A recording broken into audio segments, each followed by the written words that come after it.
Republika ya Demokarasi ya Congo isa n'ikirarondera kwitabaza leta zunze ubumwe za Amerika mu buryo bwo kurondera uwo yifasha mu ntambara yayo n'inyeshamba za M23 zibandanye zifatira uturere tw'igihugu. Inyuma yo kubona ingene ubutegetsi bwa Donald Trump bushasha imigenderanire yo gutsimbataza ubudandaji gafatira ku masezerano ashingiye ku mabuye y'agaciro ari hagati ya Ukraine na Amerika, Congo igihugu cicaye ku mutungo w'igitangaza yizeye ko ishobora kugiranira amasezerano yayo bwite na Washington, ubutegetsi bwa leta zunze ubumwe za Amerika.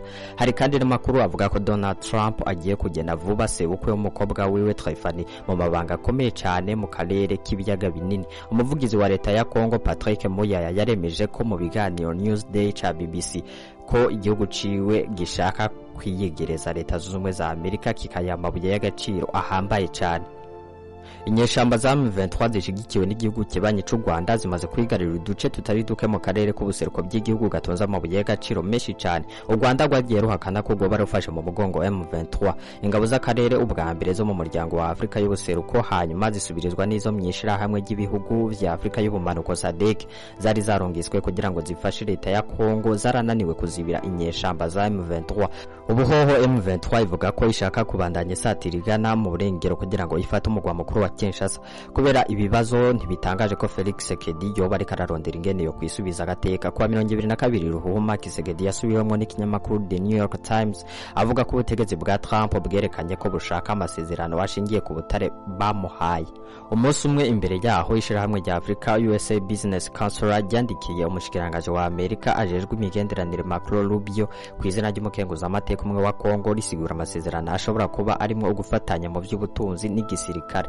Congo ifatwa ko ifise ubutare bufise agaciro k'imiliyaridi 25 z'amadolari y'abanyamerika butarakugwa harimo cobalt, inzahabu n'umujoma.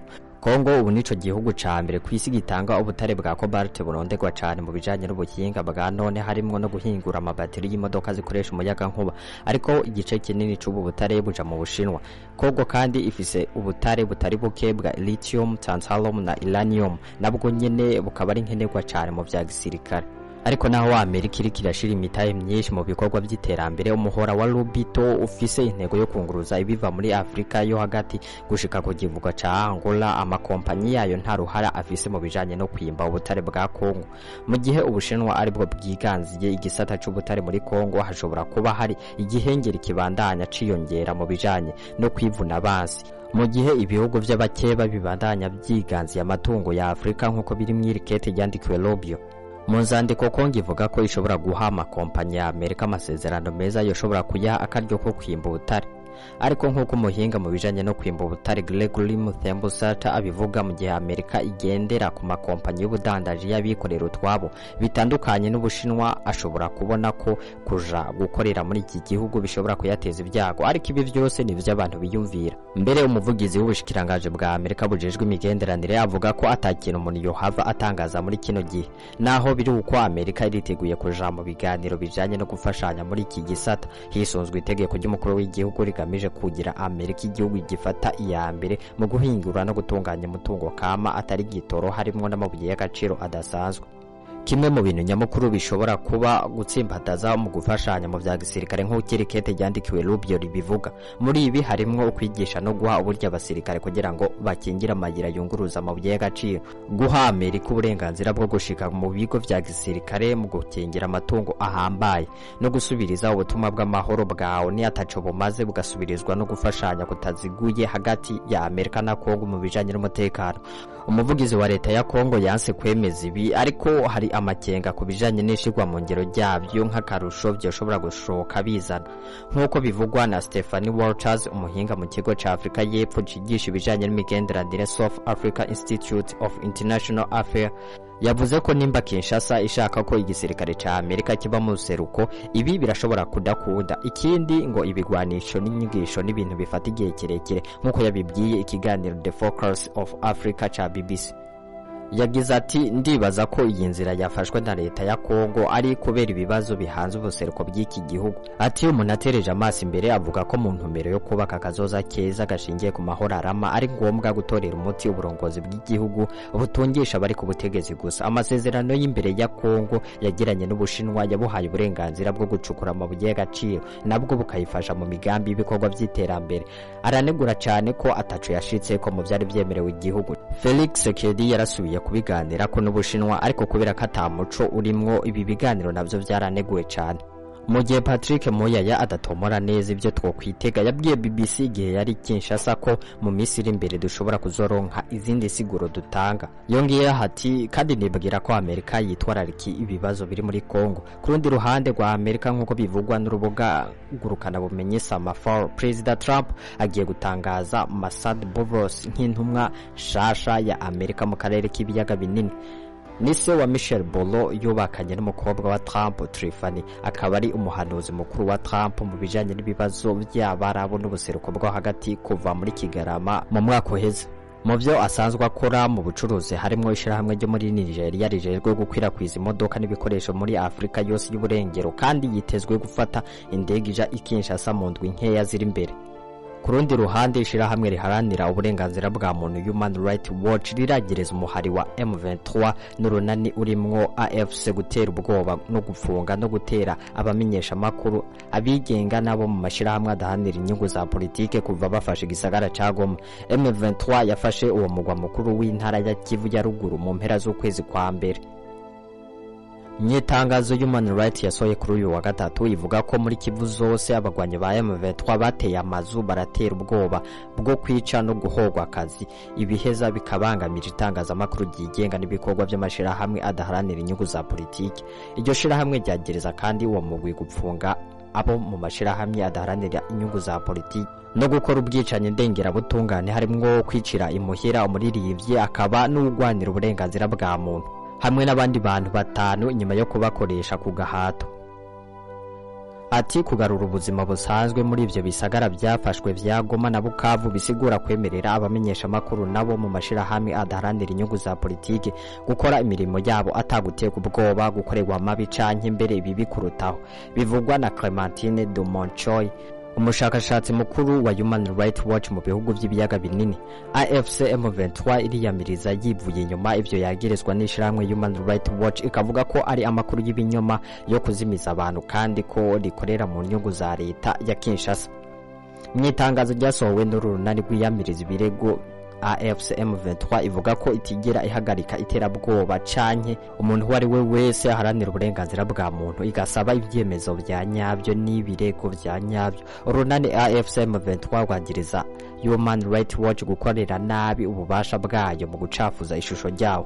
AFC M23 igira ati dusaba abanyagihugu n'amakungu kudaha agaciro ikicegeranyo gihengamye, ahubwo barabe isuzuma ryimbitse ku bucuti Human Rights Watch ifitaniye n'ubutegetsi bwa leta ya Kinshasa. Ibi bikaba bitesha agaciro ivyo yandika.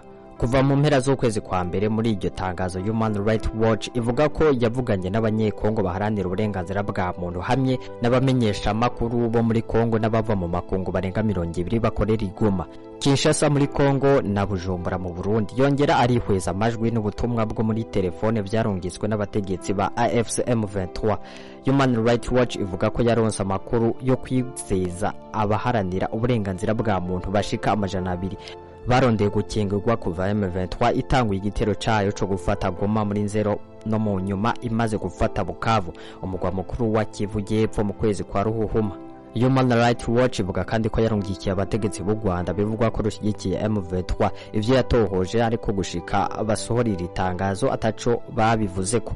Bene abategetsi ba AFC Human Rights Watch basaba ko bahiriza amategeko mpuzamakungu akingira uburenganzira bw'abari mu kaga mu turere bagenzura, ngo bategerezwa kureka amashirahamwe aharanira uburenganzira bwa zina muntu n'abamenyesha makuru gukora mu byigenge kiretse gusa iyo hari impamvu zigaragara z'umutekano. Ni itangazo ribandanya rivuga uretse abamenyesha makuru nabo mu mashirahamwe adaharanira inyungu za politike, Human Rights Watch ivuga ko M23 ifashe Goma abagwanyi bayo bakubise bongera barica mu buryo ndengera butungane abantu bagiriza kuba bashigikiye ingabo za leta ya Congo n'abazifasha, n'abandi bagirizwa kuba inkozi z'ikibi barasahura amazu.